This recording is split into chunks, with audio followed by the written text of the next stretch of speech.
சிவபெருமான் எப்பொழுதாயும் ஒரு நேரத்தில் என் கண்முன்னே தோன்றுவார். எனக்கு ஒரு கட்டளை கொடுப்பார். அந்த கட்டளையை சிவன் சார்பாக என் அப்பன் சார்பாக நான் சென்று நிறைவேற்றி விட்டு வருவதுதான் என்னுடைய வழக்கம். இன்றைய தினம் அது போன்றுதான் தபம் செய்து கொண்டிருந்த வேலைகளை என் ஐயன் சிவபெருமான் கண் முன்னே தோன்றினார். எனக்கு ஒரு கட்டளையை பிறப்பித்திருக்கின்றார். கனகசேர மன்னனுடைய மனைவி கனகவல்லிக்கு வெகு நாட்களாக குழந்தையே இல்லாமல் அவள் அழுதுகண்ணன் சிந்தையாக இருக்கின்றார். நான் சுகானந்த மணிகளை அவள் கோயில் வரங்களை குறித்து விட்டு வா என்று எனக்கு கட்டளையை தந்திருக்கின்றார். ஆகையினால் கனகசேர மன்னனுடைய அரண்மனையை நாடி செல்கிறேன்.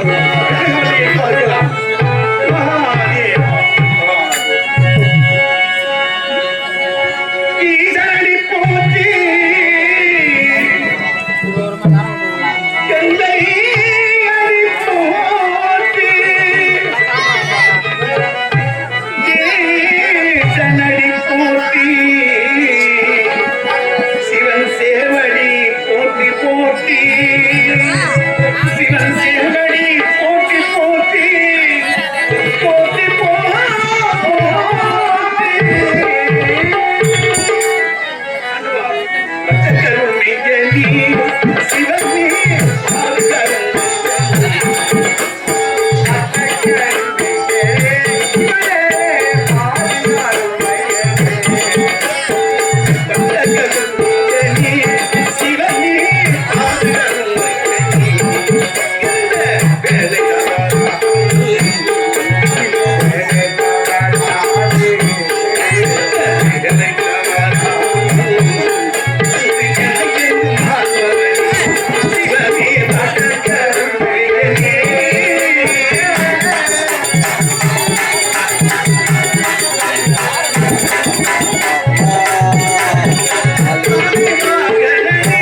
குழந்தை பாக்கியம் என்பதே கிடையாது.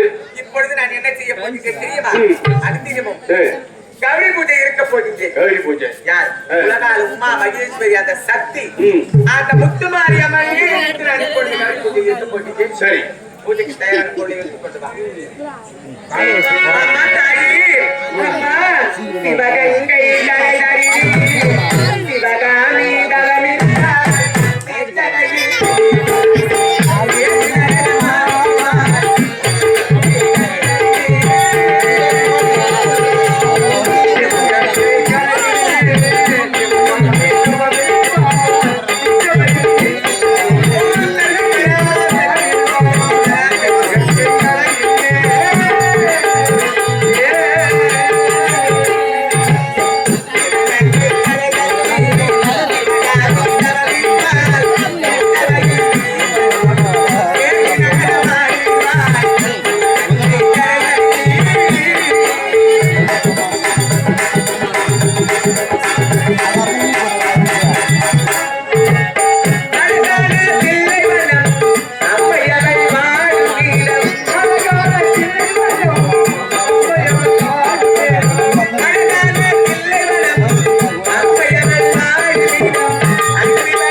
இமாச்சலம் எங்க இருக்கிறது?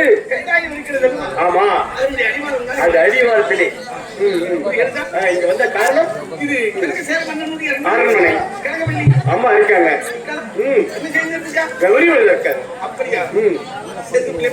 பார்க்கலாம். ஓம் சக்தி பராசக்தி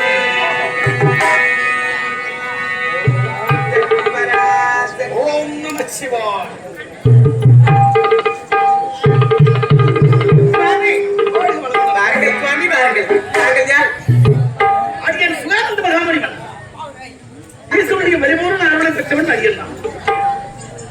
எங்க வர காரணம் என்ன?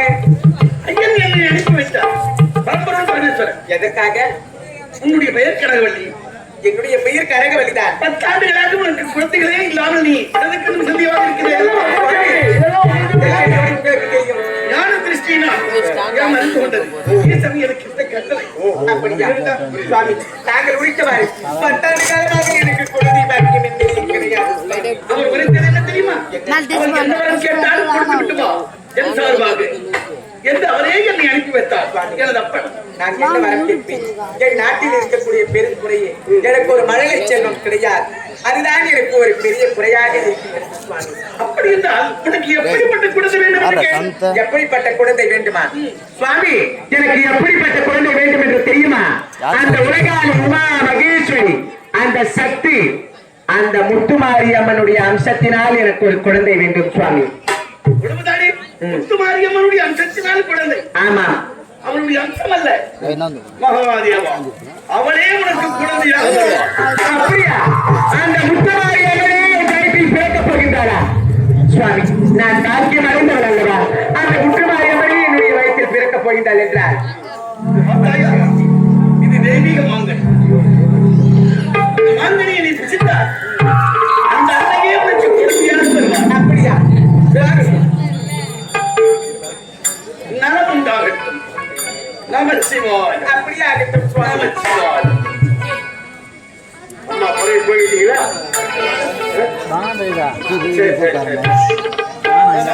சாமி, டேய், யார் கொடுத்தது?